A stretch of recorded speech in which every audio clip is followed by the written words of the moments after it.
Welcome to The Explainer. Look, today we are tackling something absolutely crucial, the ultimate solution to chronic schedule overwhelm. Because let's be honest, if you feel like you're constantly running on a treadmill, just spinning plates, and somehow still falling behind on what actually matters, you are in the exact right place. Today we're going to completely rewire how we think about our time, and we'll be pulling in some truly brilliant insights from productivity heavyweights like Justin Sung, Dr. Andrew Huberman, and Cal Newport. Let's get into it. So, right out of the gate, we have to ask, why does doing more actually make you achieve less? It's a total paradox, right? I mean, we've all been sold this kind of toxic do more hustle culture, where your success is basically measured by how jam-packed your calendar is. But the reality? Human beings are not machines. When we just blindly take action and try to do more, we inevitably deprioritize the very fuel that keeps us in the game in the first place, things like proper rest or deep, truly focused work. We just end up exhausting ourselves on things that barely move the needle. And this leads us directly to a concept that Justin Sung calls the obvious target trap. Think about it. When we feel overwhelmed, what's our default reaction? We try to optimize the easy stuff. We download a shiny new to-do list app, or we spend like 2 hours color-coding a fancy new Notion template. But here is the hard truth. Downloading a new app is not going to save you if you don't know how to choose what actually matters. Working on your time management just isn't the same as actually managing your time. The core issue, the real root of the problem, is a lack of proper prioritization. Once you learn to prioritize effectively, I promise you, 90% of your productivity problems will literally just vanish. Okay, so let's dive into this stickman's dilemma to really illustrate today's core framework. Over on the left side, you'll see the default human setting. It's the yes and mindset.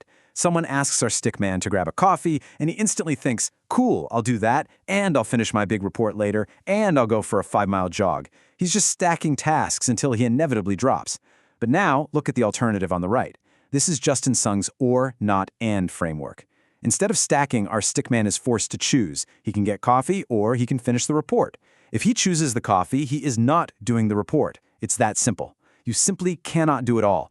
Every single new task, every new commitment you accept requires a sacrifice.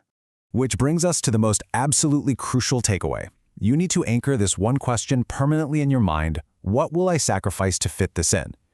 Seriously, whenever you're handed a new opportunity, a new project at work, or even just a fun weekend distraction, pause. Figure out exactly what you are willing to lose to make room for it. Because if you genuinely do not have the time to do both things well, it is infinitely better to intentionally pick your loss right now, up front, rather than trying to juggle this overwhelming amount of stuff and inevitably dropping the ball later. And I know this leads us to a pretty harsh paradigm shift, but it's totally necessary. As Justin Sung says, correct prioritization should feel bad. I know, it sounds completely backward. But listen, if you're new to prioritizing and your process doesn't feel a little uncomfortable, you are probably doing it wrong. Either you have a ton of free time or you're just avoiding the pain of missing out. Prioritizing shouldn't be a breeze. It's supposed to feel, well, it's supposed to sting a bit because you are actively killing off options. The psychology behind why this hurts so much is actually really fascinating. You see, you aren't just saying no to the bad things or the boring things. You are very often actively saying no to important things that you genuinely really want to do. And by saying no, you're forcing your brain to accept a hard reality. You genuinely lack the time to do everything. You're connecting with the very real pain of opportunity cost. But here's the secret. Once you push through that initial bad feeling, you gain ultimate control over your life. Because saying a hard no to one thing means you are giving a massive, powerful, uninterrupted yes to the thing that matters most. Now, a major pitfall I see people hit all the time is confusing their daily task priorities with their core values. Think of it kind of like a compass versus the road. Your core values, that's your compass. They guide your long-term balance across the weeks and months. Your task priorities, on the other hand, are the road. That's the highly selective, short-term context that changes every single day. So, for example, if you value friendship, that is your compass. But on the road today, you might actually have to say no to a friend so you can finish a critical project. And yeah, that feels bad, but saying no on a random Monday doesn't make you a bad friend, as long as your compass ensures you balance it out by Friday.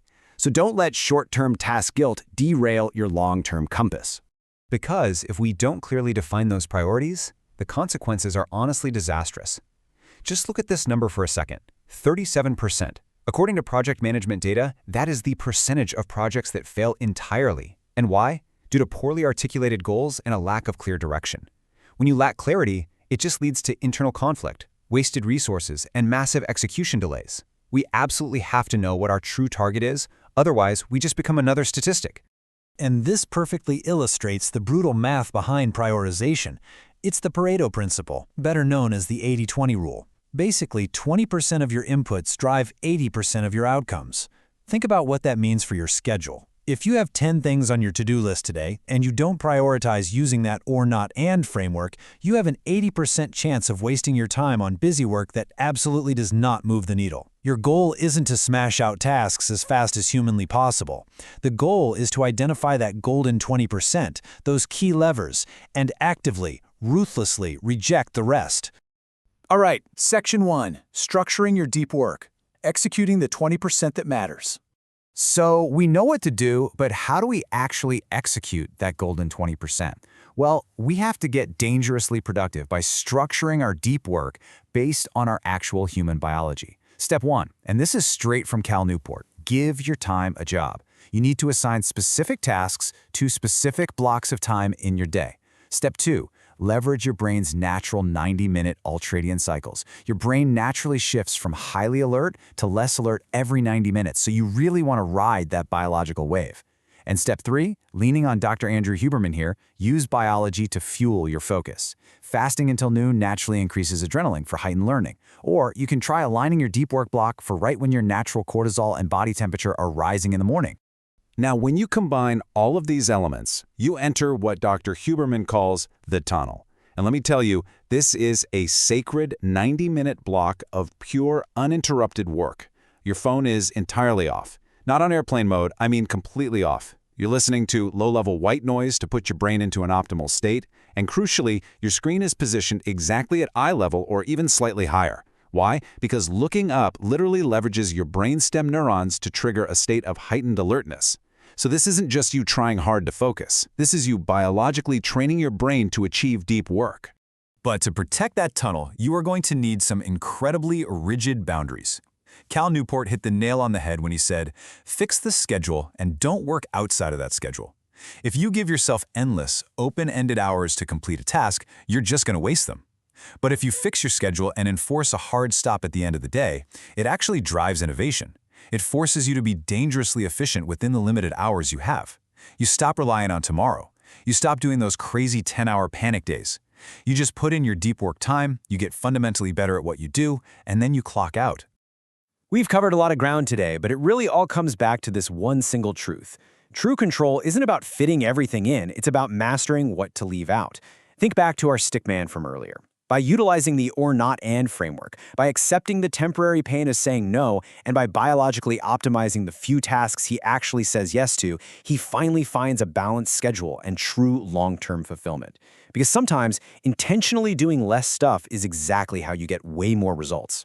So I want you to look at your to-do list right now and seriously ask yourself, are you just busy or are you ready to become dangerously productive? The very next time an opportunity or distraction lands on your desk, remember our stickman. Remember the reality of opportunity cost. Apply the or not and framework. Figure out what you are willing to sacrifice, execute your 20% in the tunnel, and then just watch your impact absolutely skyrocket. Thanks for joining me on The Explainer.